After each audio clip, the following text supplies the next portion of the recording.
પાટણ શહેરના ઘીવટા વિસ્તારમાં 2 પાર્લર અને એક બંધ મકાનને નિશાન બનાવી ચોરીને અંજામ આપનાર આરોપીઓને ઝડપી પાડવા માટે પાટણ એ ડિવિઝન પોલીસે ચક્રો ગતિમાન કર્યા હતા. એ ડિવિઝન પોલીસ કર્મચારીઓ ફાટીપાળ દરવાજા વિસ્તારમાં પેટ્રોલિંગમાં હતા. તે સમયે ખાનગી બાતમી મળી હતી કે એક મોટરસાયકલ ઉપર 3 ઇસમો ચોરીનો માલ વેચવા ફરી રહ્યા છે. ત્યારે પોલીસે આ વિસ્તારમાં નાકાબંધી કરી વાહનોની સઘન ચકાસણી હાથ ધરી હતી.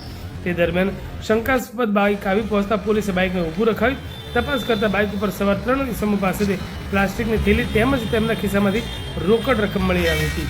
આ બાબતે પોલીસે સઘન પૂછપરછ કરતા આરોપીઓ ઘીવટા વિસ્તારમાં આવેલ ભોગીલાલ પાન પાર્લર, એક પાનનો ગલ્લો તેમજ એક બંધ મકાન તોડી ચોરી કર્યાની કબૂલાત કરી હતી. પોલીસે આરોપીઓ પાસેથી ₹45,950નો મુદ્દામાલ કબજે કરી વધુ તપાસ હાથ ધરી છે.